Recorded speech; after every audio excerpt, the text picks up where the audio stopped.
2015 সালে ভারতের উত্তরপ্রদেশে গরুর মাংস খাওয়ার অভিযোগে পিটিয়ে হত্যা করা হয়েছে মোহাম্মদ আখলাক নামে এক মুসলিম যুবককে।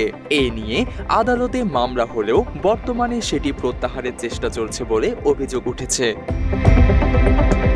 2015 সালের 28 সেপ্টেম্বর আখলাক তার 22 বছর বয়সী ছেলে দানিশের সাথে বাড়িতে ঘুমাচ্ছিলেন। ঠিক তখনই লাঠি, তরবারি ও পিস্তল নিয়ে উগ্র হিন্দুত্ববাদী একটি দল তাদের বাড়িতে ঢুকে পরিবারটির বিরুদ্ধে গরু জবাই করে খাওয়ার অভিযোগ আনে তারা। অভিযুক্তরা ফ্রিজে কিছু মাংস খুঁজে পায়। আখলাকের পরিবারের পক্ষ থেকে সেটিকে খাসির মাংস দাবি করা হলেও তা মানেনি হিন্দুত্ববাদীরা। পরে আখলাককে পিটিয়ে নির্মমভাবে হত্যা করে তারা। তবে পরবর্তীতে পশু চিকিৎসার রিপোর্টে এটিকে খাসির মাংস হিসেবে চিহ্নিত করা হয়েছিল। আখলাক হত্যাকাণ্ডের পর সারা দেশে ব্যাপক বিক্ষোভ ছড়িয়ে পড়ে। নিহতের পরিবারের আইনজীবী মোহাম্মদ ইউসুফ সাইফি বলেন, এই ঘটনায় 18 জনকে অভিযুক্ত করা হয়েছিল, তবে বর্তমানে সবাই জামিনে মুক্ত আছেন।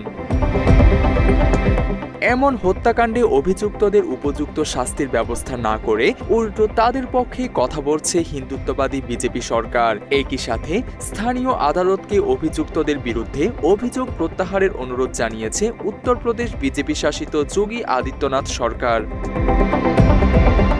মাত্র 30% টাকায় জমির মালিক হয়ে নতুন বাংলাদেশের গড়ে তোলার স্বপ্ন দেখা বাংলা বসতি। অক্টোবরে দায়ের করা একটি আবেদনে রাষ্ট্রপক্ষের আইনজীবী বলেন, অভিযুক্তদের শনাক্ত করার ক্ষেত্রে সাক্ষীদের সাক্ষ্যে অসঙ্গতি রয়েছে, তাই আদালতের উচিত এই মামলা নিয়ে আর না আগানো। এদিকে আদালত আবেদনটি গ্রহণ করবে কিনা সেই বিষয়ে আগামী 12 ডিসেম্বর সিদ্ধান্ত জানা যাবে। অন্যদিকে 2016 সালে আখলাকের পরিবারের বিরুদ্ধে গোহত্যা আইনের অধীনে মামলা করা হয়েছে। এটি এখনো উত্তরপ্রদেশের একটি আদালতে বিচারাধীন। তবে আখলাকের পরিবার বরাবরই এই অভিযোগ অস্বীকার করেছে। তাদের দাবি, ঘটনাকে ভিন্ন খাতে প্রবাহিত করতেই এই ধরনের উদ্দেশ্যমূলক মামলা করা হয়েছে। তবে আখলাক হত্যা মামলাটি চূড়ান্তভাবে প্রত্যাহারের সিদ্ধান্ত আসলেও ন্যায় বিচারের জন্য লড়াই চালিয়ে যাবেন বলে জানিয়েছে নিহতের পরিবার। এছাড়া এবছর সেপ্টেম্বরেও ভারতের হরিয়ানা রাজ্যে গরুর মাংস খাওয়ার অভিযোগে সাবির মালিক নামে এক মুসলিম শ্রমিককে পিটিয়ে হত্যা করা হয়েছে। সাবির ও তার সাথে থাকা এক শ্রমিককে গরুর মাংস খাওয়ার কারণে প্রকাশ্যে বেধড়ক পেটাতে থাকে উগ্র হিন্দুত্ববাদীরা। এক পর্যায়ে গণপিটুনিতে মারা যায় সাবির। ভারতে দীর্ঘদিন ধরে গরু জবাইকে ইস্যু করে নোংরা এবং উগ্রবাদী রাজনীতিতে মেতেছে বিজেপি সহ কট্টর হিন্দুরা।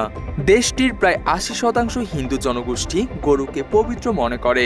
উত্তরপ্রদেশ সহ 20টি রাজ্যে গরু জবাই ও এর মাংস বিক্রির উপর কঠোর আইন রয়েছে। তানজিম হাসান, বাংলা এডিশন।